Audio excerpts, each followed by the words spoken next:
by Allan H. Ryskind. He is the son of screenwriter Maury Ryskind, who was a writer for the Marx Brothers back in the 1930s. He's a longtime editor at Human Events. He's a favorite which was a favorite publication, thank you, of Ronald Reagan. And he is the author of Hollywood Traitors, Blacklisted Screenwriters, Agents of Stalin, Allies of Hitler. Allan, thanks for joining me this afternoon. Well, thank you very much. Allan, I am really enjoying the book. By the way, this book looks great. You know, I was carrying it with me when I was in Starbucks the other day, and there was a woman in line who was trying to get a peek at what I was reading, and so I made sure I let her see it, and she almost fainted. But was she a liberal? Probably. Yeah, I think so. You know, she had that ashen look. You know, this book should have been the information. I mean, I don't know where to start. Basically, what we have here are Hollywood actors, screenwriters, people at high levels of our entertainment. And, of course, this is just one slice of society. We could have taken a look at members of the Roosevelt administration and others. But they essentially were placing the interests not only of Stalin but of Hitler over the interests of their own country. I think that's an accurate description of traitor. What do you think? Well, I think that is an accurate description. I mean, the thing is that, but they were, I guess I would say that the point is that it was because Stalin had changed sides, switched sides, and was supporting Hitler in 1939, that all the Communist Party members here, including those in Hollywood and the ones that I talk about, especially the Hollywood 10, that is why they became pro-Hitler. I mean, in other words, Hitler wasn't really directing them. It was Stalin that had changed sides, teamed up with Hitler against the West and everybody else, but that's why they changed. And so that's this is sort of why I call them agents of Stalin. They were agents of Stalin, but they became very pro-Hitler during the Hitler-Stalin Pact, and the only reason that they switched against Hitler and opposed Hitler was because Hitler double-crossed Stalin. That's the only reason, and invaded the Soviet Union. And at that point, all these various people in Hollywood who had been defending, the way they defended Hitler basically was saying he's not so much of a threat. But England, they demonized Hitler's enemies, including England and even FDR, because FDR was England's biggest supporter. And Dalton Trumbo, whom Hollywood loves, basically said that FDR was guilty of treason and black treason because he wanted to help England out in its life and death struggle against Germany. You know, this is a perfect example of how relativistic the far left is.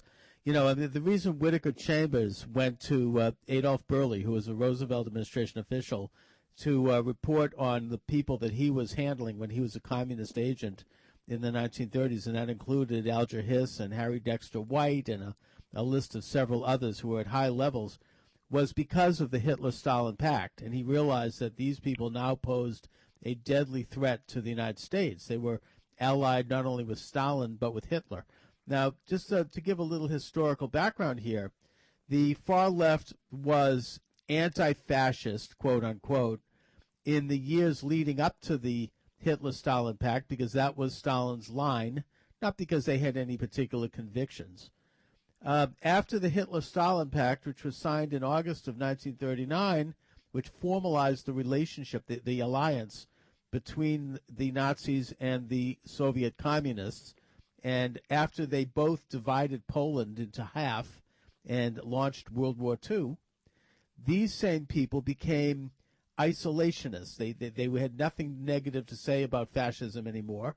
They worked actually to keep the United States from preparing for war, for arming ourselves. And when I say worked for it, I mean more than just propaganda. I mean, you had communist unions organizing strikes at munitions locations, such as the Alice Chalmers plant in Wisconsin, and to try to stop America from arming itself. They had the slogan. Excuse me, just to plug the book a little bit. Yeah. I have a whole chapter on that. I just want to let people know that. Thank you. No, thank you, Allan. I'm sorry. Yeah, absolutely, and you do a great job of it. And I don't mean to. It's just, I'm getting overly excited here. It's just such a stunning story. The level of this. I mean, not only were they traitorous in their actions, in their support of the Nazis, but they actually were actively working against the interests of Franklin Roosevelt and the United States in the face of World War II. This is after the war had been launched. And that continued right up until June of 1941, 2 years, when, as you say, Hitler double-crossed his socialist ally, Stalin, by launching Operation Barbarossa and invading Stalin's half of Poland. So then they suddenly, like a light switch, they switch over and become super patriotic. They wrap themselves in the flag. Suddenly there's all these so-called peace groups, and this great peace movement becomes pro-war, pro-invasion, and they overnight. I mean, it's stunning. It's an amazing story. It's something that I think Americans need to not only understand, but it should be studied. It should be understood, because it's an example of what we're dealing with by this amoral, relativistic left-wing establishment. Well, the thing that to me that is, that to build on your point there, and is that what is amazing to me even about Hollywood, let's just put it this way, is that these Hollywood 10, and the point is that the people who were hardcore communists, they weren't being smeared. They actually had party cards. They were a member of a communist conspiracy in the United States. They were a fifth column here in the United States, working on behalf of Stalin, and all of that. And then it's amazing to me that they continue, even Hollywood at large, not to even probably the hardcore communists and all that, but I'm talking about today, even the hardcore, maybe socialists, soft liberals, and all that. They continue to honor these people, meaning particularly the Hollywood 10, because that's whom they are always showering acclaim on. And the thing is that Ring Lardner Jr., I attended this in 1997, and I mentioned this in the book, but the point is, Ring Lardner Jr. was part of the Hollywood 10. He was a full-time communist. He had a Communist Party card. I don't think he ever really rejected communism, even toward the end of his life. Excellent writer. But he was given, I saw him being given a First Amendment award by Hollywood and the Screenwriters Guild. It was the Screenwriters Guild West, and they say he gets the First Amendment award. And what it really just, I guess, upsets me, continues to upset me, is that even if you, let's say you're against a blacklist, whatever you might be against, why would you give a communist a First Amendment award, since whenever they come to power, we know that's the one thing that they are totally opposed to? And yet they're continuing to honor him, and the point is they honored in some fashion. I don't know whether I go into this also, is that Jim Carrey was a star in The Majestic, and The Majestic, it's not only a totally unfair attack against the House Committee on Un-American Activities. I mean, it's a silly attack, really. But point is that this wonderful town, they named this wonderful town, patriotic, fought. They have a nice little cemetery. They have middle class values and all this sort of thing. And they named the town after John Howard Lawson, who was head of the Communist Party for maybe a dozen years in Hollywood, and died as a Stalinist. I mean, I've gone through in my book. I mention this, that I go through his unpublished memoirs, in which he is still saying how wonderful Stalin is. And yet Hollywood chooses to actually name a town after him and pretend that he is a champion of, our First Amendment rights, etc. And now, this year, they're going to do the same thing with Dalton Trumbo, who was for Stalin. Trumbo actually in 1950.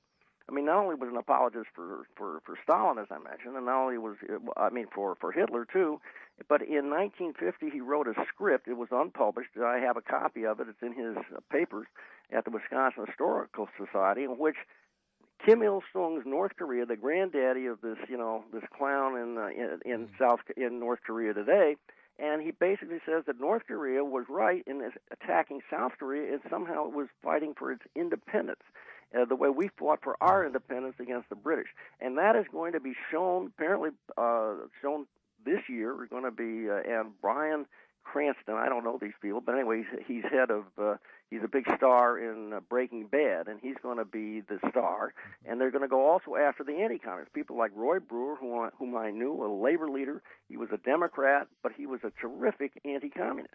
And they're going to go after John Wayne, and they're going to lionize this Stalinists who had been a Stalinist for years. I don't think in fact, I've gone through Trumbo's papers, and I never see anything against Stalin. In fact, if anything, I see little notes that he has which suggest that he thinks Stalin was saved socialism. Blood. I mean, that's they were supporters of Adolf Hitler. They were supporters of communism, which is public ownership of the means of production. It's not anything remotely like a guarantee of free speech or free anything. You review several movies very well, particularly Mission to Moscow, and how they basically painted this rosy picture of Soviet Russia, and did so fully conscious of the utter, atrocity that the Bolsheviks had wrought on their own people. It's like that New York Times reporter Delahanty walking over the fields of skeletons and writing back to the New York Times about, socialism works and, the great and glorious move toward the sunlit future and all of this. I mean, it's more than, these are more than just lies. I mean, this is actively supporting what can only be described as the most atrocious regime up until that point in history. And we should remember that Lenin had already liquidated upwards of 5 million people before Hitler even got started. And I would think that Hitler was inspired by this.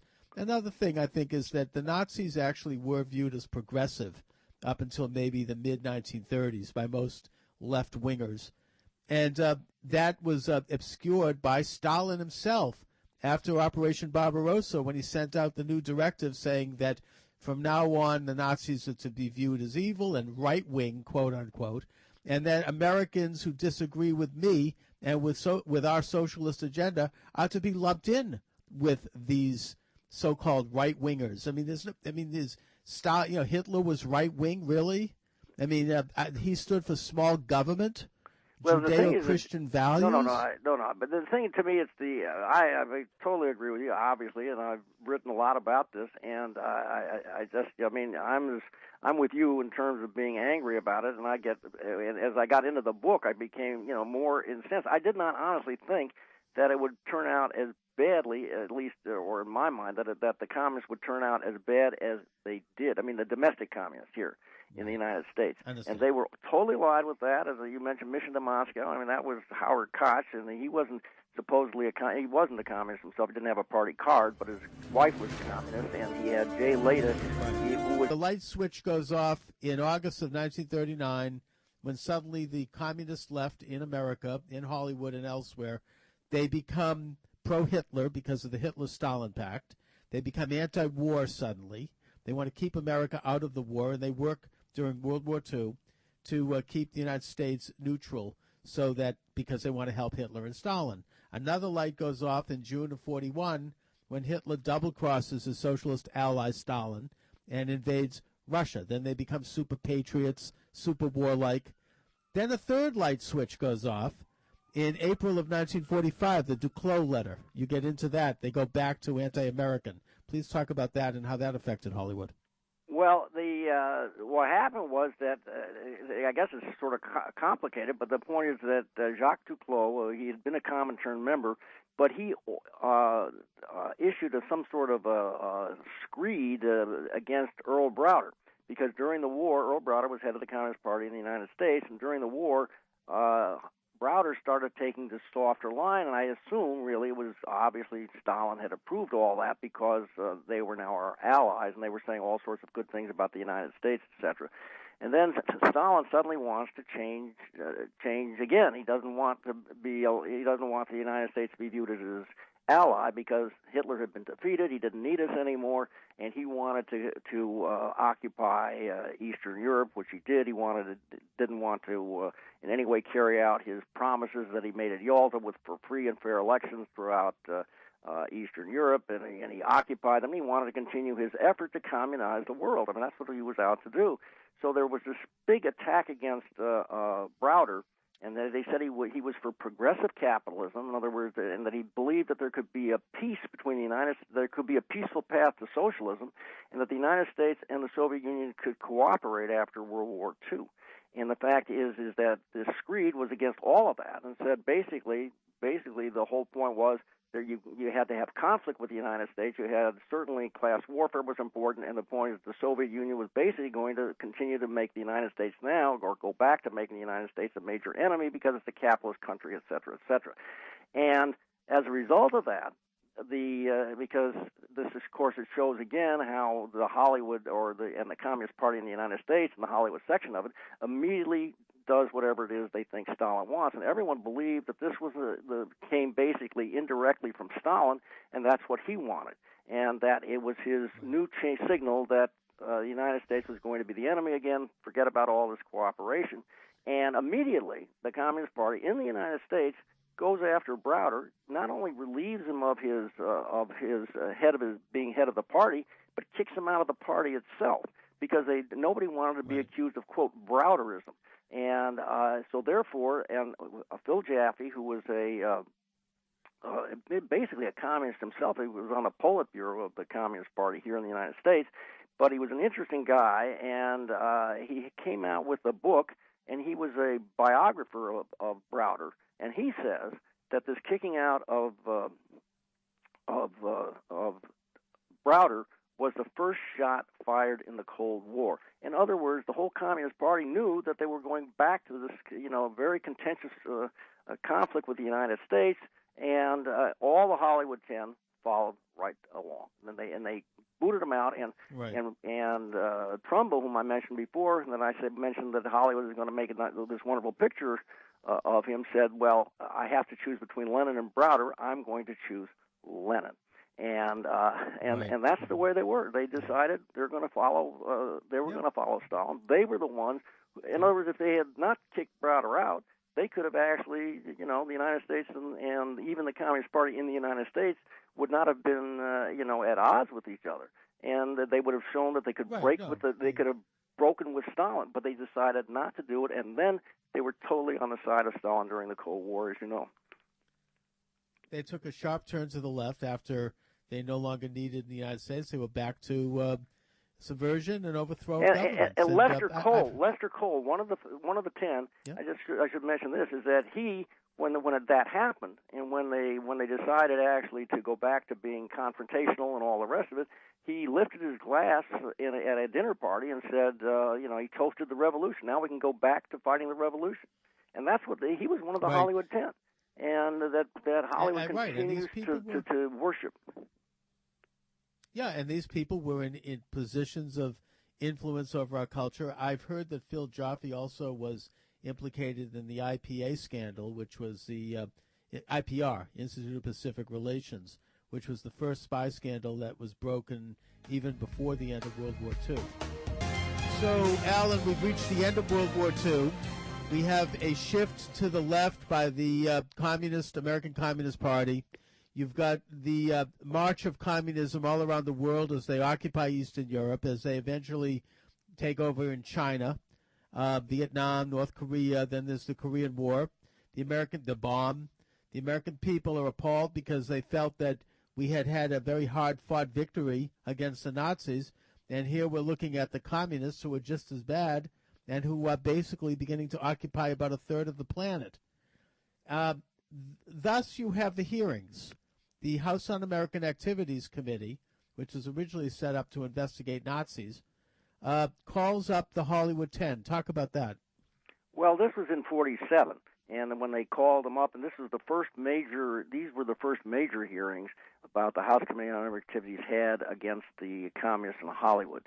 And of course, it was 1947. We're in the midst of the Cold War at this point, and of course, as we pointed out before, that the Communist Party in the United States lined up totally with Stalin and had ditched the so-called cooperate when they were cooperating with the United States against Hitler. Stalin was free of that and now wanted to go back on the offensive, and believed that the United States was his major enemy. And so, therefore, the Communist Party in the United States was totally on Stalin's side at this time. So the House Committee on Un-American Activities calls up 19 people, subpoenas 19 people, 11 testify, and 10 that became famously known as the Hollywood 10, and they were just asked a question. They were just asked a question as to whether, in fact, they were members of the Communist Party, and they refused to answer that question. And people, I don't think, understand any of this, but the fact is that the House Committee did not smear them. They didn't do anything. All they asked them, are you a member of the Communist Party? They didn't use any polemics against them. And they refused to answer. They said, well, this was a violation of their First Amendment rights. But, of course, the courts have never held that you can't testify before Congress and suddenly say, oh, well, I'm not a member of this organization. I don't have to answer anything about this organization because because of the First Amendment. I mean, the courts have never upheld that. And anyway, as a result, they were cited for contempt of Congress, and then they went to jail. And then after these hearings, though, which is sort of interesting to me, is that certainly the left doesn't play it this way, but the hearings were so it made the communists look terrible, because these 10 people who got before the committee, they not only said, well, we don't want to answer the question, they started to slime, I guess, a word to use, the committee members and accuse them of being Nazis and Gestapo agents, and they said Robert Stripling, who was the chief investigator, they called him Quisling, who was the famous Norwegian Nazi. I mean, it was that sort of thing, and people heard this on their radios. I mean, television wasn't a big thing, movie tone news and all of the rest, and everybody seemed to rebel against the 10. And not only that, of course, as I mentioned before, we're in the midst of a Cold War already. Why aren't these people saying that whether they're part of a conspiracy to, overturn our government by force and violence? They wouldn't do it. And as a result, the studios, which had really not wanted these hearings in the first place, got together and said, look, we have to do something, or the American people are going to boycott our movies, and that is going to be just terrible for us. So they got together at the Waldorf Astoria, and they decided to say, look, we're going to come out and say, you can't be a member of the Communist Party if you are going to work in Hollywood. You just can't do that, and you have to cooperate with the committees. Well, these 10, I mean, all sorts of other people did that subsequently. They renounced communism, and people like Elia Kazan and Bud Schulberg and all that. But these 10 did not. The only one person who actually did was Edward Dmytryk. 9 out of the 10, though, died with their red boots on. And the fact is that Dmytryk, whom I knew, was a famous director, and he turned against the communists. He said, he'd be willing to talk after he served his sentence for contempt. And any fact is, people talk about the blacklist, but what they don't understand is that anybody could get squelched free speech. And I've heard very respectable liberals say this, including Alan Dershowitz, who's been a guest on my program many times. And the fact is that the opposite was the case.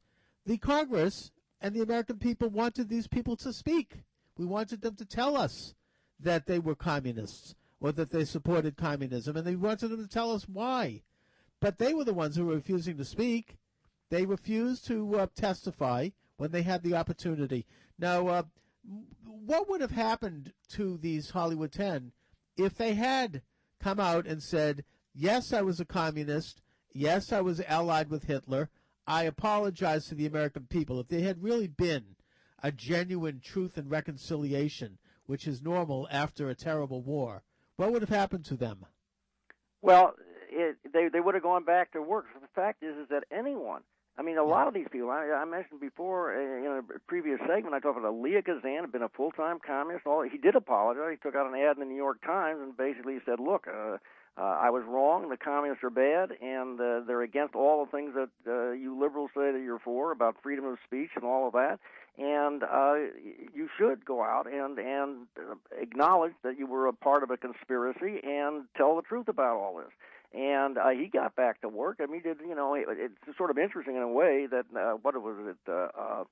on the waterfront. I mean, 2 ex-communists actually wrote that, or directed or wrote it. And you had Elia Kazan, who had been a famous director, and Bud Schulberg, and they got Oscars for it. And the fact is that the conservatives, it's interesting to me, is that the liberal Fund for the Republic, which is a very liberal publication, has some very interesting information on what went on in Hollywood, and basically said that anyone who testified against the communists and came back and wanted to work back in the industry, is that they went to the conservatives.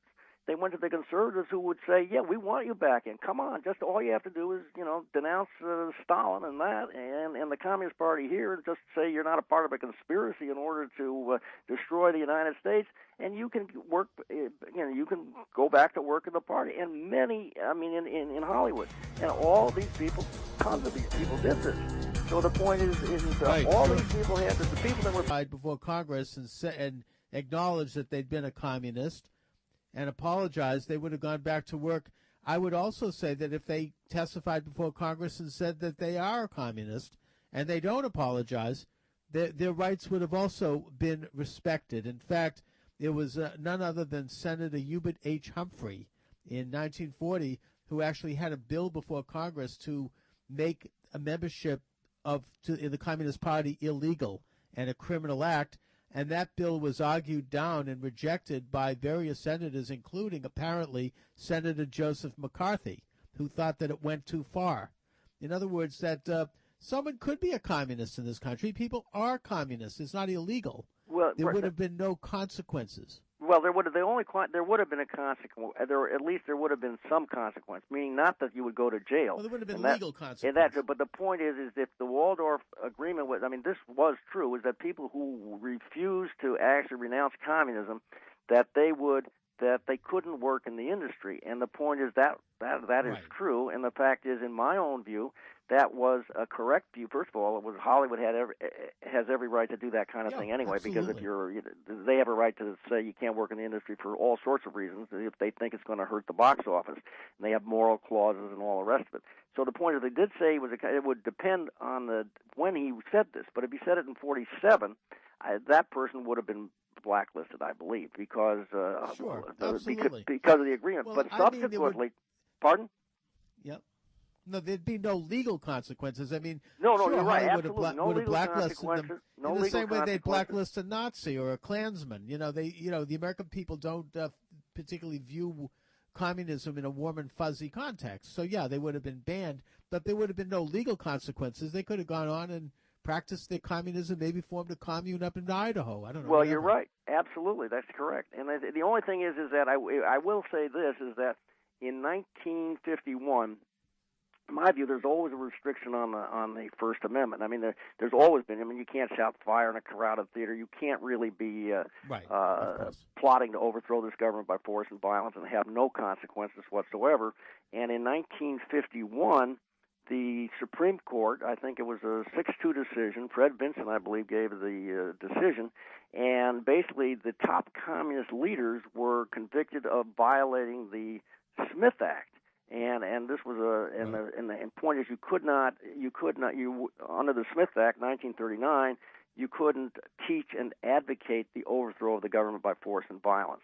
And they said that the top 10 were guilty of that. They said it was not a violation of the First Amendment to send these people to jail and all the rest of it. In other words, there are certain limits, and that aspect of the limit, that part of it. And they also suggested, of course it was true, Soviet Union, today if somebody just advocated it somewhere in their basement somewhere, it might not mean much. But then the Supreme Court ruled that this was a clear and present danger, and of course one of the clear and present danger was because of the Soviet Union, and that they were behind these people here in the United States, and that of course if Stalin decided to switch and suddenly say we want you to bomb this or that, they probably would have, because they were so dedicated to Stalin. And anyway, there are limits on advocating. Well, sure. If they're involved in sedition, it would be like somebody today openly admitting that they're in Al Qaeda. Right. Exactly. And that's why it applied. But the only thing is I've had these conversations with people before on these talk shows, and some of the people are very, they talk about the First Amendment all the time as if somehow that there are no restrictions on the First Amendment. And I just point out to them, well, the courts have, first of all, the Constitution is not a suicide pact. I don't know, was it Holmes or somebody said that, and of course there is that clear and present danger doctrine. So that's also important, and that does limit your freedom to advocate violence anyway. That's right. You're not allowed to be at war with your own country and actively aiding and abetting an enemy that's at war with the country. Sidney Hook, who was a big liberal and a big socialist, I guess, even the left sort of admired him, and he'd been almost a communist himself. But he had a book out called heresy, heresy yes, conspiracy no, or the other way around. I'm not sure. But the point is that you can be a heretic, you can do anything you want, but you cannot be this part of this a group to try to destroy the United States. And people don't even understand this about these Hollywood writers, screenwriters. Back in 1935, they actually created the League of American Writers, and I go into this, and the point of the League of American Writers, the purpose of the League of American Writers was to bring down the United States through revolution. I go into all of that in the book. I mean, they